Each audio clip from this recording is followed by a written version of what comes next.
Nah, flexing itu sebenarnya kalau diartikan secara general saja, artinya memang pamer gitu. Nah, namun sekarang ini kan fenomena flexing ini cenderung ya pamer, entah itu kualitas diri atau benda yang dimiliki secara material gitu ya, di sosial media gitu ya. Nah, biasanya flexing yang sekarang ini yang kita lihat di sosial media, tujuan utama mereka adalah mencari perhatian atau atensi. Nah, entah nanti atensi itu akan diarahkan kemana gitu. Jadi biasanya perilaku kita sebagai manusia itu umumnya sangat dipengaruhi oleh lingkungan gitu ya.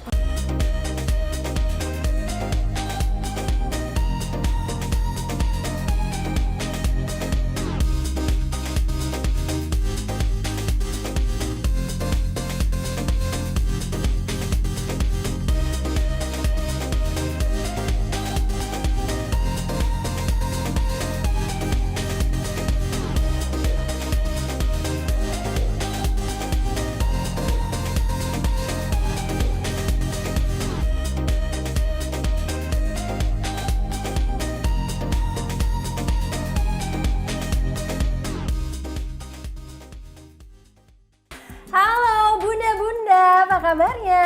Semoga sehat selalu ya. Senang sekali saya Azhara Masid dapat menjumpai Bunda-Bunda kembali di program kesayangan kita. Apalagi kalau bukan persembahan untuk Bunda, Bunda cerdas keluarga bahagia yang pastinya hanya di Mata Millennials Indonesia TV, Matanya Indonesia. Nah, selama 30 menit ke depan pastinya kami akan menyajikan informasi yang hangat, yang luar biasa disertai dengan narasumber yang pastinya inspiratif nih Bun. Dan pada episode kali ini Bunda-Bunda, kami akan membahas mengenal fenomena flexing yang pastinya saat ini lagi happening banget nih Bun. Jadi ya Bun ya, setiap bahasa gaul di media sosial ini memiliki asal muasalnya masing-masing. Seperti kata gaul flexing yang awalnya berasal dari kata flex. Kata flex sendiri nih Bun, awalnya seringkali digunakan oleh orang-orang yang sering nge-gym. Kata tersebut juga digunakan untuk memamerkan pencapaian fisik seseorang setelah menghabiskan banyak waktu untuk berolahraga di tempat gym. Tapi ya Bun ya, seiring berjalannya waktu, penggunaan kata flexing ini memiliki arti yang sangat luas Bun. Tidak hanya terbatas dalam memamerkan tubuh saja, tapi juga flex juga digunakan untuk memamerkan segala hal yang dimiliki atau bahkan yang tidak dimiliki Bun. Tapi ya, daripada bunda-bunda bertanya-tanya apa sih flexing itu, kita langsung tanyakan saja nih kepada pakarnya karena seperti biasa di sini saya tidak sendirian. Karena di sini saya sudah bersama dengan Kadek Widya Gunawan. Halo Mas Kadek. Halo Mbak Zara. Hai, seperti biasa ya, pastinya harus tetap semangat nih. Betul. Walaupun sekarang lagi pandemiknya udah katanya naik lagi ya, ada BA4 sama BA5 ya, tapi tetap harus berhati-hati.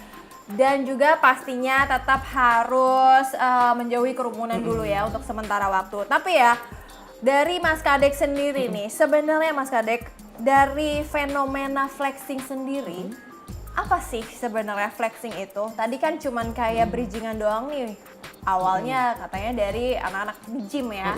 Nah, kalau dari Mas Kadek sendiri, seiring berjalannya waktu dengan flexing yang saat ini fenomenal, apa nih dari psikolog sendiri? Oke, jadi menanggapi fenomena flexing ya yang banyak terjadi gitu ya akhir-akhir ini gitu ya Mbak, marak sekali. Nah, flexing itu sebenarnya kalau diartikan secara general saja artinya memang pamer gitu. Nah, namun sekarang ini kan fenomena flexing ini cenderung ya pamer, entah itu kualitas diri atau benda yang dimiliki secara material gitu ya, di sosial media gitu ya, dengan berbagai macam gaya tentunya di depannya. Nah, fenomena ini kalau kita melihat dari psikologi ya mungkin bisa dibilang terkait dengan kepribadian. Karena sejatinya sebagai manusia kita pasti memiliki yang namanya kepribadian narsis gitu ya.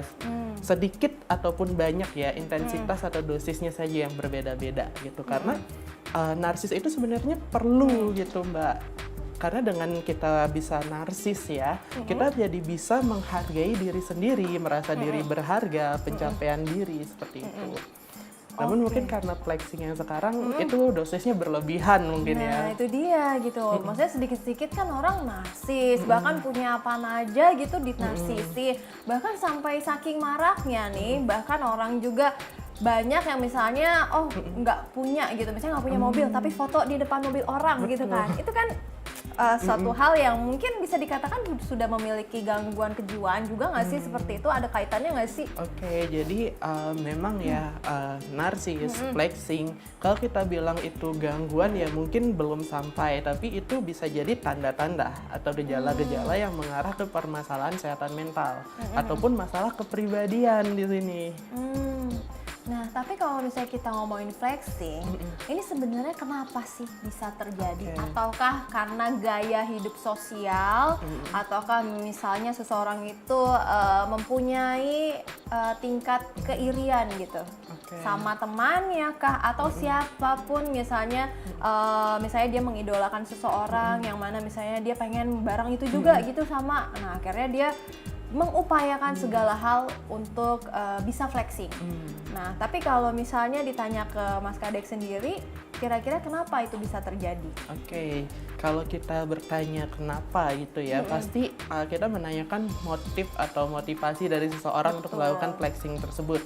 Nah, biasanya flexing yang sekarang ini yang kita lihat di sosial media, tujuan utama mereka adalah mencari perhatian atau atensi. Nah, entah nanti atensi itu akan diarahkan kemana gitu. Nah, yang cukup bikin gempar juga kan kemarin itu terkait dengan crazy rich tanda kutip palsu gitu ya.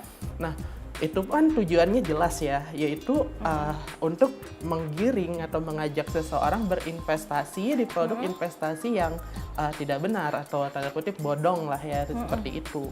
Nah, itu tujuannya, tapi kan untuk membangun atensi ya perlu menunjukkan seperti ini loh kesuksesan yang bisa didapat gitu. Nah, namun kalau pada orang-orang lain gitu yang juga flexing bahkan bukan dengan barang yang dia miliki gitu. Nah, itu mungkin ya tujuan awalnya ya ingin mencari perhatian saja gitu. Nah, entah perhatian itu membuat dia merasa dirinya berharga gitu ya, membuat dia merasa oh dirinya sesuatu nih atau tidak tertinggal dari rekan-rekannya yang mungkin udah dipandang lebih sukses gitu.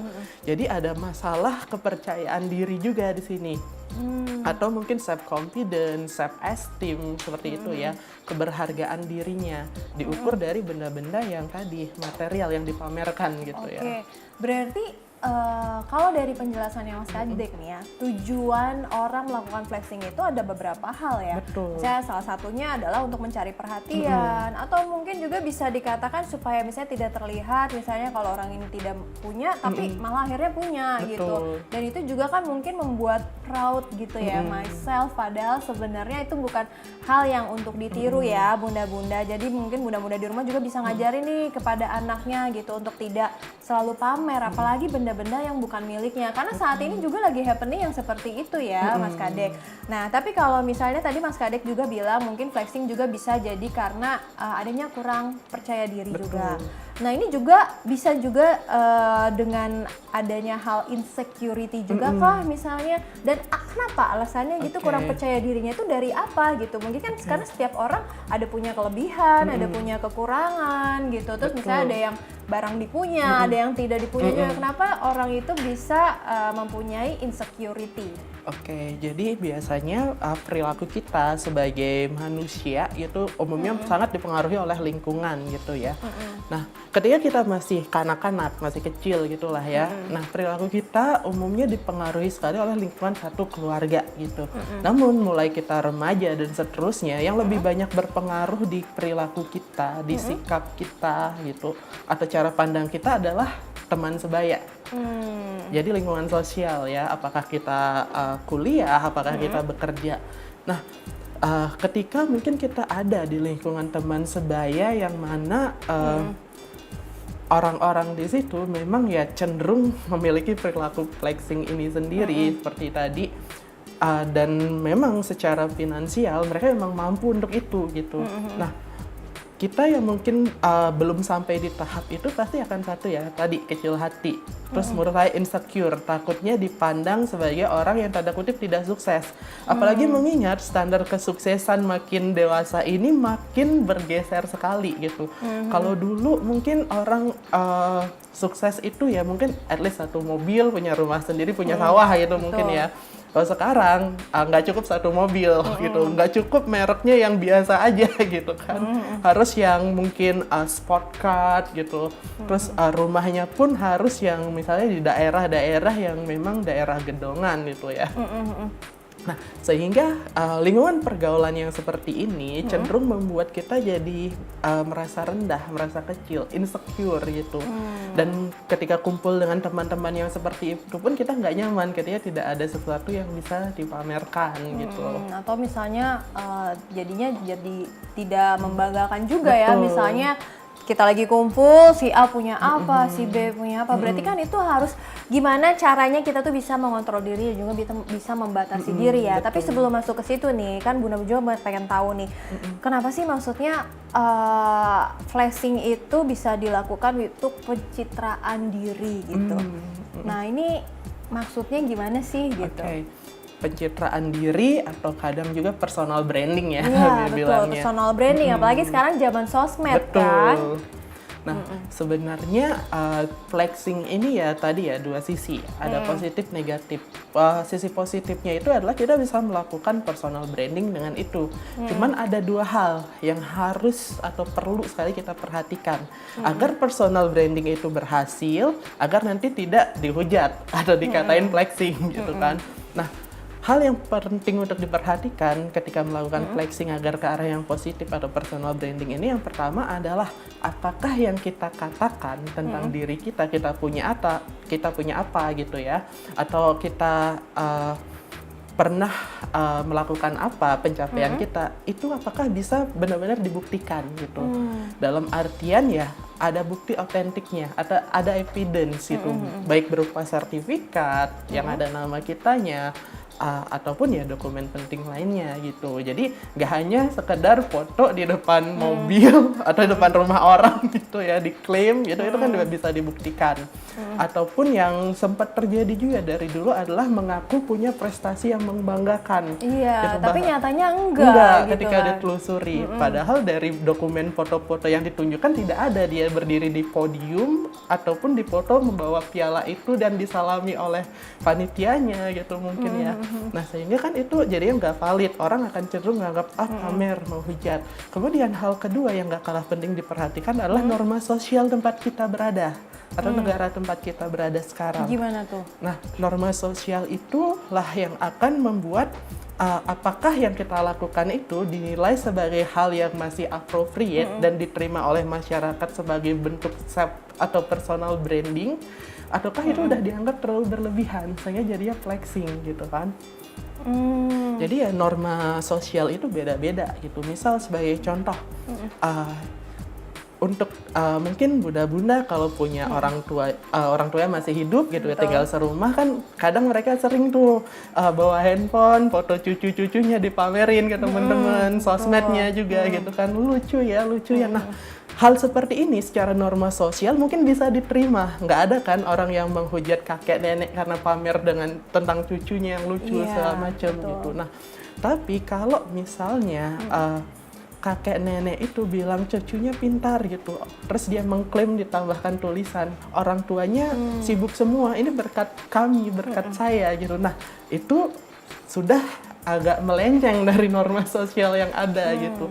Ya sehingga ya itu akan mungkin bisa menjadi flexing jatuhnya.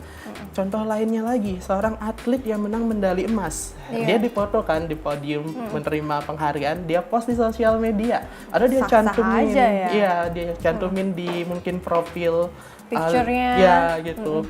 Terus ya itu sah-sah aja, tapi kalau misalnya dia kemana-mana itu ngalungin itu, nunjukin ke orang gitu tiap hari gitu pokoknya aja. Nah, itu tuh hal yang berbeda. Betul. Apalagi direkam-rekam, nggak pada tempatnya gitu, ke mall bahwa itu direkam jadi konten, itu mengundang hujatan gitu kan. Nah, ini juga tapi yang menjadi salah kaprah juga ya Mas Kade, karena memang ada sebagian hal yang sebenarnya untuk pencitraan diri atau misalnya personal branding itu bagus gitu. Misalnya orang ketika kerja susah payah and then dia misalnya beli mobil atau misalnya beli misalnya apapun itu, misalnya handphone yang terbaru gitu. Menurut saya itu sah-sah aja asalkan tidak tiap hari dipamerkan gitu. Tapi kalau misalnya tiba-tiba ada orang misalnya sampai membeli sesuatu tuh sampai ngutang, sampai segala macam, itu kan berarti tanda ketidakmampuan yang mana tidak bisa harus dipamer-pamerin juga gitu, karena menurut saya tidak sah seperti itu gitu kan, itu bukan hal yang suatu pengakuan. Nah tapi ya bunda-bunda, untuk mengetahui lebih jauh terkait dengan flexing ini, karena ini sangat menarik ya dan lagi fenomenal juga, jadi bunda-bunda jangan kemana-mana, tetap di Persembahan untuk Bunda.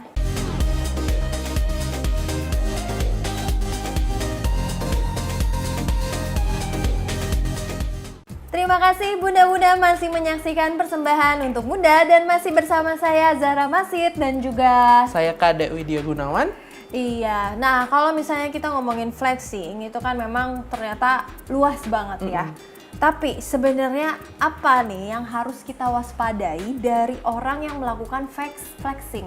Oke, pertama ya tadi ya, untuk melihat apakah orang ini satu ya bisa dipercaya apa enggak, kita perlu melihat dia mencantumkan buktinya kah gitu. Misal kalau dia mengklaim dia mempunyai prestasi apa, apakah dia mencantumkan website dari panitia atau kompetisi itu yang mana ada nama pemenang di dalamnya, dan dokumentasi kan banyak juga di situ.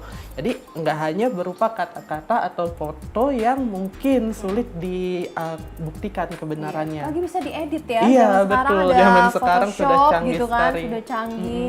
Terus kemudian gimana lagi? Oke, kemudian yang perlu diperhatikan lagi, kira-kira tujuan orang ini apa? Apakah hanya sebatas dia personal branding karena mungkin dia memang influencer gitu atau penggiat sosial media, atau terkait pekerjaannya di bidang advertising gitu ya. Saya di endorse gitu kan, mau nggak mau dia harus foto, harus video gitu. Nah, terus kalau hal lainnya lagi adalah apakah memang menurut norma kita itu masih layak? Karena kan untuk membedakan tadi ya, apakah semisalnya orang yang di-endorse kemudian dia memamerkan barang itu, apakah itu termasuk yang negatif atau tidak gitu dalam artian flexingnya gitu. Nah, karena kan itu pekerjaan dia gitu. Itu kalau dia tidak melakukan itu bisa ada konsekuensinya yang dia kena gitu.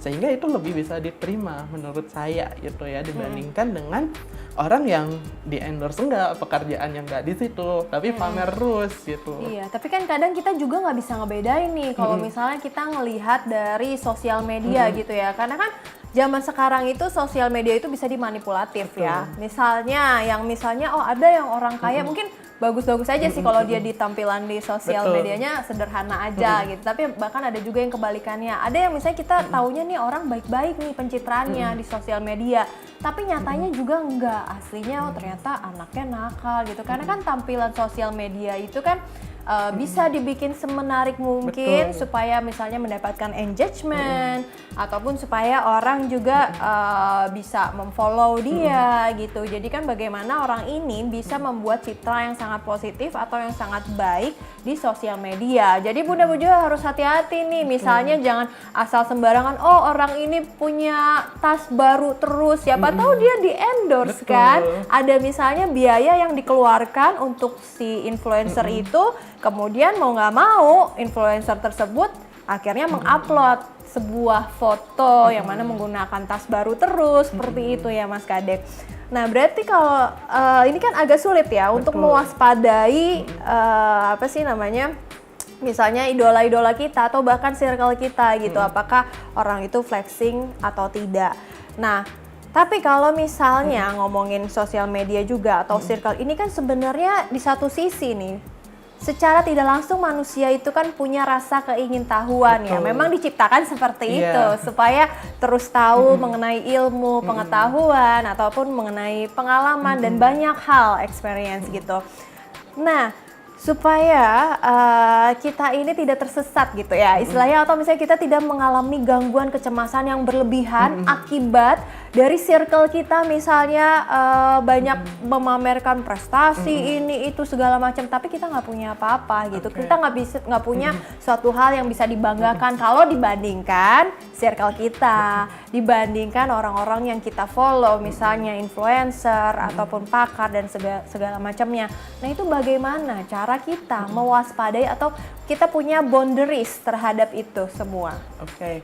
Pertama, untuk membuat boundaries itu kita perlu menanamkan mindset ke diri sendiri bahwa apa yang ada di sosial media itu adalah kepentingan untuk entertainment, sama seperti acara TV, ada skripnya, ada tata letak yang diatur sedemikian rupa, sehingga kalau kita menganggap oh ada yang kita kenal flexing, ada influencer yang flexing gitu ya, memamerkan sesuatu, kita udah bisa berpikir lebih tenang bahwa oh, itu memang pekerjaannya, dia melakukan itu walaupun dia beli sendiri, tapi dengan satu kali post yang dia dapatkan udah cukup untuk balik modal dan untung. Beda kalau kita yang melakukannya, bisa ngutang gitu kan.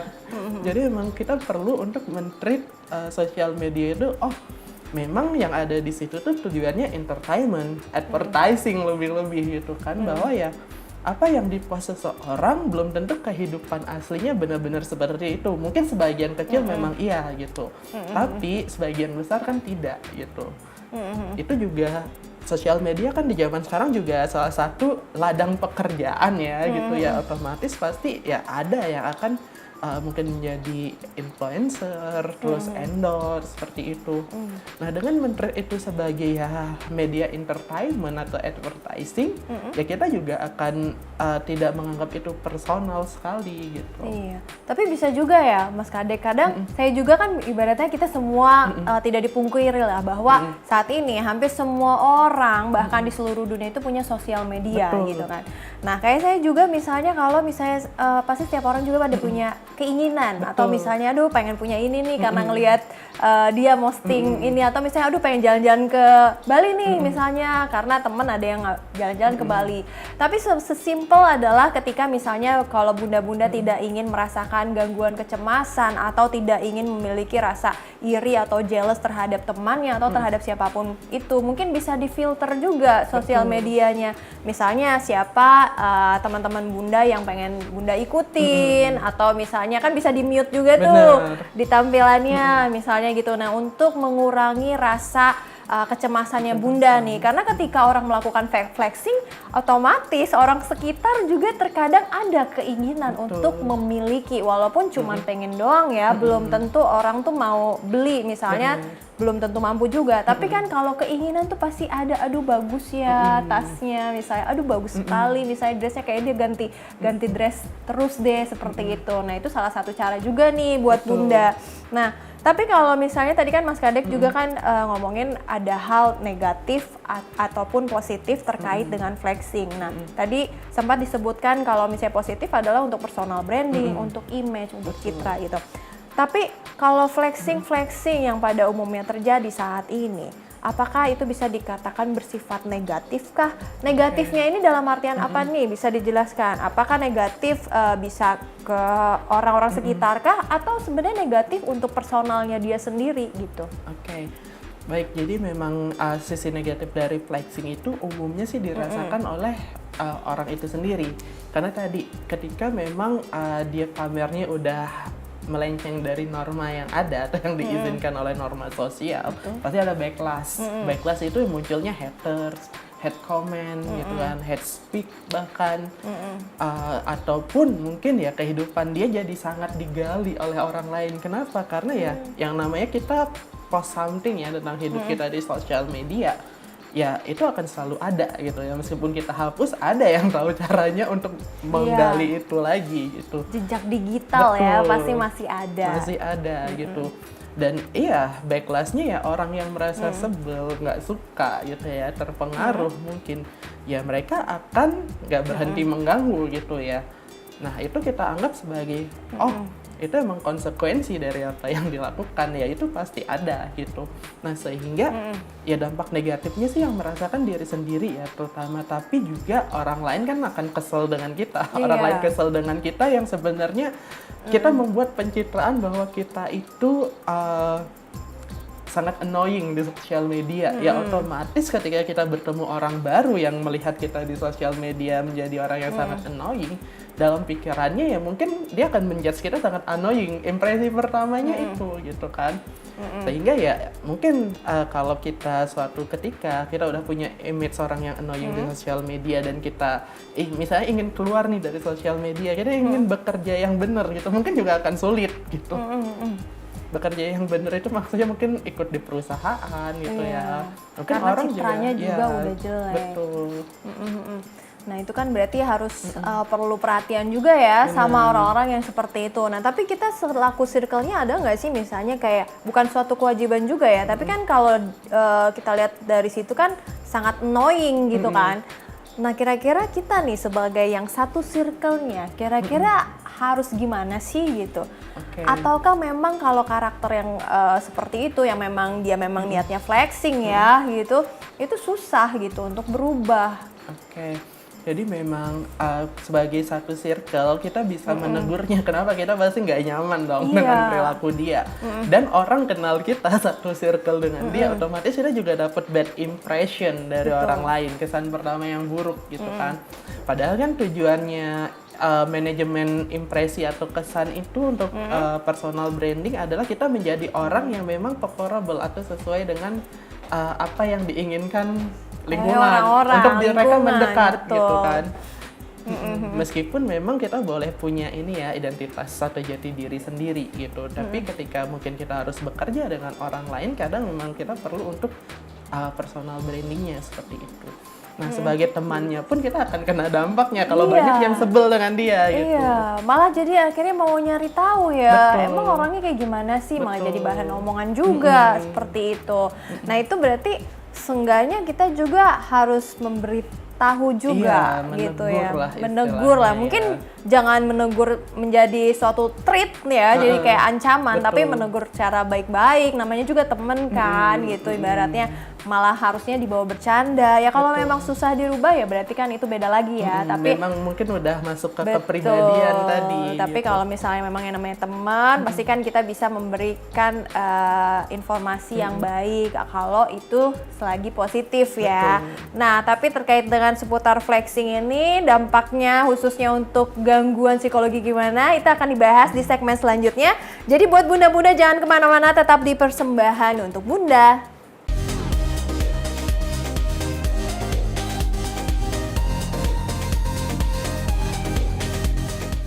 Terima kasih bunda-bunda masih setia di Persembahan untuk Bunda dan masih bersama saya Zara Masih dan juga saya Kak Dewi Dia Gunawan. Iya, tadi kan sempat sounding nih sedikit terkait dengan apakah flexing itu bisa dikorelasikan dengan adanya gangguan psikolog. Nah, dari Mas Kadek sendiri bagaimana nih selaku psikolog? Oke, jadi sebenarnya flexing ya mungkin berlebih ya atau sering menyimpang dari norma, terus annoying sekali gitu ya. Bisa jadi orangnya menunjukkan tanda-tanda atau gejala masalah kesehatan mental, terutama gangguan kepribadian, yaitu gangguan kepribadian narsistik gitu ya. Nah, gangguan kepribadian ini kalau kita bilang memang sulit banget diubah ya gitu dengan cara-cara yang normal, sehingga memang perlu profesional di dalamnya. Karena kayak tadi ya semua orang ya kita gitu punya yang namanya ya kecenderungan narsis di dalam kepribadian kita. Tapi ya memang intensitasnya beda-beda gitu. Karena kalau kita nggak punya itu, kita nggak akan bisa menghargai diri juga gitu loh. Kita nggak akan merasa diri kita berharga. Kita tidak akan merasa kita punya prestasi atau sesuatu yang dibanggakan. Nah, menghargai diri, membanggakan diri di taraf tertentu itu kan sehat ya bagi diri. Nah, tapi yang narsis ini terlalu berlebih. Dan narsisistik ini kalau sudah menjadi gangguan biasanya ada dua tipe. Yang pertama itu adalah dia grandios atau mengagungkan dirinya. Nah, tipe yang seperti ini cenderung dulu ketika masih kecil dibesarkan dengan pola pikir bahwa dia anak yang spesial, berbeda dari yang lain. Sehingga dia akan tumbuh kurang bisa menghargai atau menghormati orang lain. Dan sesudah dewasa ya mungkin lebih rapuh atau lebih rentan mengalami narsisistik yang grandios, mengagungkan diri gitu. Kalau yang tipe seperti ini paling parahnya mungkin mengaku nabi ya atau utusan Tuhan. Oh iya sampai seperti itunya ya. Betul, berarti. itu yang paling parahnya.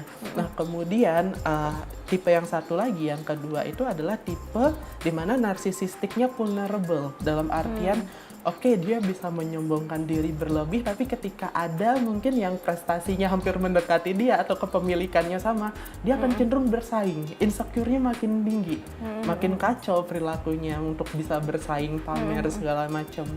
Gitu. Nah, berarti kalau misalnya kayak gitu, itu kan berarti memang udah karakteristiknya seseorang juga. Tapi ketika misalnya seseorang itu misalnya kan sudah memang menyukai nih hal yang disebut tadi, yaitu flexing gitu. Ketika terus-terusan mempost video atau mempost foto segala macam, itu apakah dari segi yang tadi narsistik tadi mereka mempunyai suatu kebanggaan kah ketika sudah mempost tersebut? Walaupun misalnya tadi kan efek positif atau negatifnya, bahkan misalnya negatifnya sampai ada yang hate comment, bahkan jadi bahan omongan misalnya seantero gitu, seantero Indonesia gitu. Nah itu bagaimana Kak? Sedangkan misalnya dia udah tahu nih bahwa sebenarnya dia lakukan itu adalah negatif gitu. Oke, biasanya yang gangguan kepribadian itu cenderung ada karakteristik impulsifnya atau kompulsif, jadi emang sulit mengendalikan perilaku. Ya perilakunya berdasarkan emosional gitu, sehingga kan memang problemnya ada kontrol diri juga di sini. Nah, kadangkala memang dia tahu aware dengan konsekuensinya, tapi kadangkala satu sisi dalam dirinya itu bilang ya bodoh amat dengan kata orang gitu kan.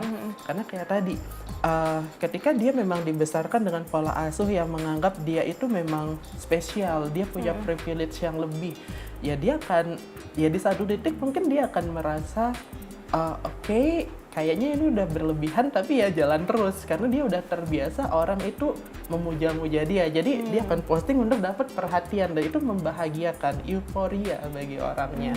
Dan satu lagi juga tadi yang vulnerable itu memang pola asuhnya beda, cenderung overprotective. Jadi overprotective dan over proud terhadap anak juga nggak baik ya. Kita harus tahu titik tengahnya, balance-nya di mana. Itu nah. Ketika dia dibesarkan dengan pola yang overprotective, dia cenderung menjadi pencemas, dan dia berusaha mungkin mengkompensasi ya kecemasannya, ketidakmampuannya dengan menunjukkan bisa loh saya seperti ini, saya bisa loh. Tapi gitu ada yang mendekati prestasinya atau apa yang dia miliki, persaingan antar tetangga bisa terjadi gitu. Kompetitif ya, justru misalnya jadinya positif kan, misalnya kalau yang bagus misalnya kompetitif, misalnya tetangga nih udah mendapatkan prestasi apa, saya juga kayaknya ingin mengikuti suatu misalnya lomba atau ajang gitu biar saya juga dapat prestasi, itu kan hal yang baik juga ya. Nah kalau terarah baik, tapi yang negatif adalah misal tetangga beli mobil, kita bela-belain ikut gitu, terus tetangga ganti mobil, kita nggak punya uang sampai minjem ikut lagi gitu kan. Nah ada ya. Itu ada. Nah kalau kayak gitu gangguan psikolognya apa tuh bisa karena kan kalau narsistik beda ya, kalau itu kan memang dia harus memiliki sesuatu supaya orang melihatnya dia tuh ada terus gitu, dan bahkan dia juga proud gitu dengan dirinya dia gitu. Nah tapi kalau hal yang tersebut gitu, misalnya sampai melihat tetangga kompetitifnya kan dengan cara yang salah, material, nah itu gangguan psikolognya gimana nih? Sebenarnya mungkin bisa jadi ada gangguan personality ya atau kepribadian narsisistiknya, tapi juga ada gangguan mungkin compulsive buying atau shopaholic-nya gitu ya, bisa jadi itu.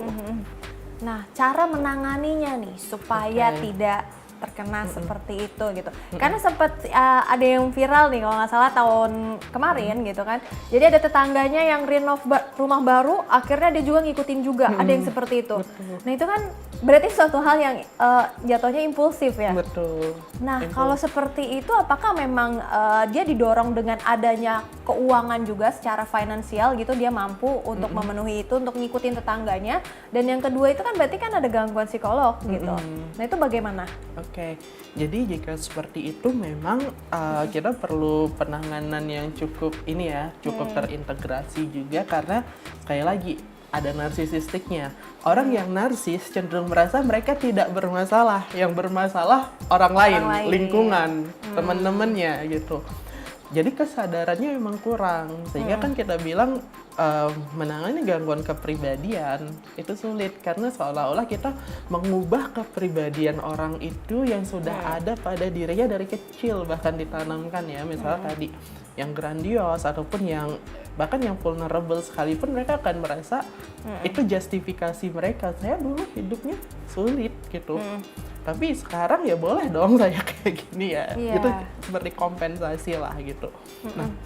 Nah, itu memang perlu ya berbagai macam penanganan. Salah satu yang ditemukan efektif itu adalah menggunakan namanya Socratic dialog. Jadi mendiskusikan, oke, dengan situasi demikian gitu. Memang apa sih yang kamu ingat membuat kamu ada di tahap yang sekarang ya? Kita berusaha menggali. Jadi memang pasti banyak diskusi kanan kiri, termasuk juga nanti kita mengubah pola pikirnya yang hitam dan putih. Karena orang yang sudah gangguan narsisistik bahwa hitam dan putih, benar dan salah, yang benar dia, yang lain salah gitu kan. Iya, berarti perlu adanya pihak ketiga ya, maksudnya untuk memediasi gitu. Bahkan mungkin kalau misalnya kayak kita nih berdua nih, saya ngomongin ke Mas Kadek gitu, belum tentu Mas Kadek dengerin gitu, karena kan ini kan kayak one on one gitu kan. Menurut Mas Kadek benar, menurut saya benar gitu. Tapi beda kalau misalnya memang ada satu orang lagi gitu yang membenarkan, seenggaknya kayak ada minoritas ataupun mayoritas, berarti kan akan lebih didengarkan. Itu benar nggak sih Mas Kadek?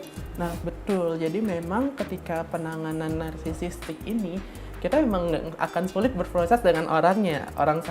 Dia sendiri saja mungkin merasa dirinya nggak salah, bisa-bisa Anda yang salah, kenapa Anda mau membenarkan saya, tanda kutip ya gitu kan. Nah kita juga perlu melibatkan orang-orang terdekatnya yang masih care dengan dia, karena ya banyak juga yang akhirnya mundur kan untuk menjadi temannya orang yang narsis ini karena nggak nyaman gitu. Terus keluarga juga kalau memang suportif. Jadi kita berusaha untuk ya bareng-bareng lah membuat pola baru dan mengubah pola lama yang udah ada di dia bertahun-tahun ini. Dan ya itu nggak mudah gitu. Nah, kalau misalnya ngomongin supaya kita nih, misalnya kita tetangganya atau misalnya kita followersnya gitu, supaya kita tidak ikut-ikutan gitu, atau misalnya tidak jealous, bahkan sampai to do something seperti apa yang kita lihat gitu kan. Karena kan setiap orang pasti punya rasa keinginan gitu. Nah, itu bagaimana? Apalagi sekarang kan ada istilahnya FOMO ya, fear of missing out. Nah, itu kan kayak hampir semuanya juga ada seperti itu. Nah, itu bagaimana? Oke, memang selain penting untuk tadi ya memfilter siapa yang kita follow atau ikutin di sosial media, penting juga untuk kita tidak menghabiskan hidup hanya di sosial media. Kita punya real life loh, kita punya teman beneran, kita punya keluarga beneran, kita punya aktivitas beneran. Ya, daripada kita fear of missing out, kita coba untuk joy of missing out, karena ya sosial media itu crowded, banyak informasi yang bertukar tiap detik bahkan ya. Nah lama-lama ya kita capek juga pasti, dan kalau kita udah capek ya mungkin itu alarm bahwa kita harus mulai melihat kehidupan nyata kita gitu. Meskipun mungkin kita tidak sewah orang lain, tapi at least kita masih punya orang-orang nyata yang peduli dengan kita gitu. Nah itu bener banget sih Mas Kadek. Jadi saya juga setuju sih, misalnya jadi kalau misalnya nih bunda-bunda atau misalnya pemirsa di rumah, ketika misalnya melihat ada orang yang dikit-dikit bisa membeli barang, terus habis itu juga bisa kumpul sana sini, bisa traveling bahkan. Nah mungkin bunda-bunda di rumah itu juga harus melihat real life-nya bunda seperti apa. Dari segi finansialnya mungkin kalau terpenuhi it's okay gitu ya. Terus kemudian difikirkan lagi lah, apakah penting gitu untuk lingkungan sekitar atau untuk followersnya bunda-bunda, misalnya harus banyak pertimbangan. Tapi yang dijadikan sisi positifnya adalah mungkin bunda-bunda jadi bisa berpikir kreatif gitu untuk mendapatkan pundi-pundi uang yang lain gitu, mungkin dengan cara kreativitas bunda gitu dalam melakukan berbagai macam aktivitas yang positif sehingga menghasilkan uang, yaitu mungkin akan terpacu ya gitu. Dan mungkin selain itu juga bunda-bunda juga bisa mengikuti misalnya pakar-pakar yang tepat tepat gitu dari segi misalnya motivasi ataupun misalnya dari segi sekarang banyak kan motivator, ada yang finansial, ada yang cuman motivasi untuk membangun diri gitu, atau bahkan bisa ikut kelas-kelas aktivitas yang sesuai dengan peminatannya bunda-bunda ya, sehingga bunda-bunda nggak memikirkan hal-hal yang negatif dan juga buang-buang waktu aja kan sebenarnya ya Mas Kadek, hal seperti itu. Kalau kita fokus dengan apa yang kita lihat di sosial media, ya apa gunanya juga bagi kita, hidup kita tetap stay di situ. Yang ada malah habis di sosial media tapi bunda-bunda nggak ngapa-ngapain, bunda-bunda juga nggak dapat apa-apa nih dari segi uang,